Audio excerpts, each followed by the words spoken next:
Ngayon ko lang ito nalaman. Sa magkakapatid na mahiyain. Isang mapagpalang araw sa inyong lahat mga kalingap, sanay hindi nyo po makalimutan na mag-like sa video na ito.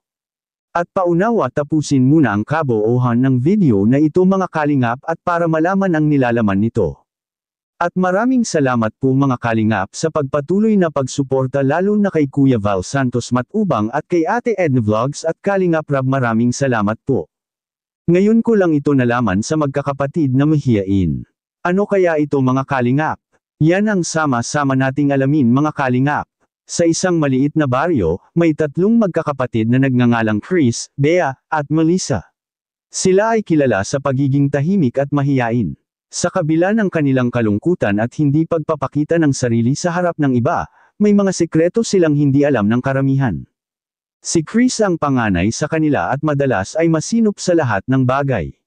Hindi siya madalas magsalita sa mga tao, kaya't marami ang nag-aakalang siya ay malungkot o may pag-aalinlangan. Pero sa totoo lang, si Chris ay may malaking pangarap. Gusto niyang maging isang guro, ngunit takot siya na baka pagtawanan siya ng mga tao kung malalaman nila ang tungkol dito. Kaya, ang mga pangarap niya ay nilihim na lamang niya ito. Si Melissa naman, ang pangalawa sa magkakapatid, ay mahilig sa musika. Nang bata pa siya, palaging tinutokso siya ng mga kaklase dahil hindi siya marunong maglaro ng mga laro na sikat sa kanilang barangay. Pero sa likod ng kanyang kalungkutan, natutunan niyang magtago ng mga kanta sa gitna ng gabi. Ang kanyang mga piyesa ay puno ng damdamin at siya lang ang nakakaalam kung paano niya nilikha ang mga ito. Si Bea, ang bunsong kapatid, ay laging inaasahan ng ibang tao na maging malungkutin at maaasahan. Ngunit si Bea ay may likas na takot sa mga tao. Takot siyang mapahiya kaya't madalas niyang ikubli ang kanyang mga tunay na nararamdaman. May lihim siyang hilig sa pagsusulat, kaya't kapag siya'y mag-isa, nagsusulat siya ng mga tula at kwento na puno ng emosyon. Ngunit ang mga ito ay tinatago niya sa ilalim ng kanyang mga gamit sa paaralan, na hindi niya kayang ipakita sa iba. Ang tatlong magkakapatid ay hindi alam na ang bawat isa ay may mga pangarap na matagal nang ipinagkakait dahil sa takot. Isang araw, sa isang hindi inaasahang pagkakataon, nagsama-sama sila sa isang mahabang pag-uusap. Nagkwento sila tungkol sa kanilang mga lihim na hilig at pangarap.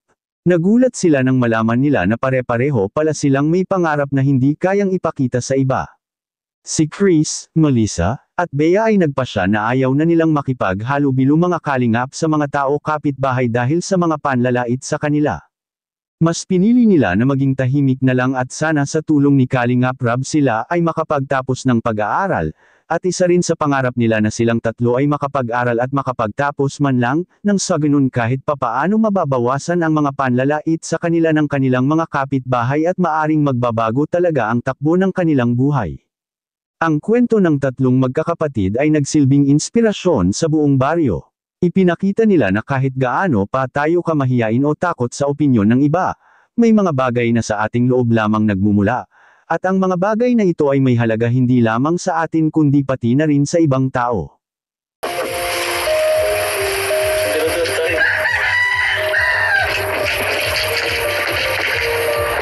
Hello, may tao ba dyan? Ako po. Ako po sa likod. Diyan sa kwarto ba meron? Diyan?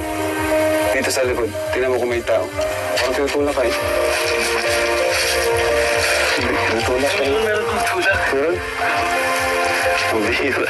Hindi ko yung mama nila po. Kaya panablo ko dyan yung mama nila.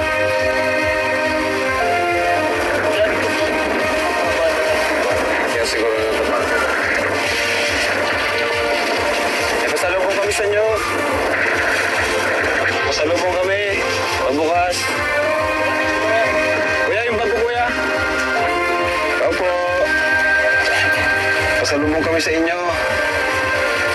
Chocolate. Galing pang Hong Kong. Ayan o. Okay guys, tignan natin. Ayun, okay na po. Bus na. Ako, pasok mo yun. Oh. Ba't ayun na kami papasukin? Ba't ayun na kami papasukin?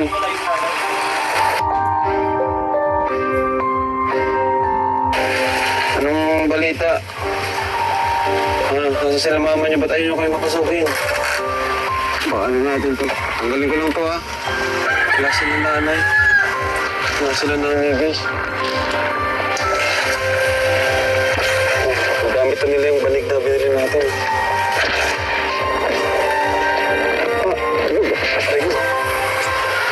Ay. Hello, kumusta kayo? Huwag kayo maya, ah. Nandiyan na naman kayo, nakatago. Nakatago na naman kayo sa kwarto. Oh. First time mo dito, bro? First time. Chris. Oh, chocolate. Pasalubong ko sa inyo. Ayun, very good.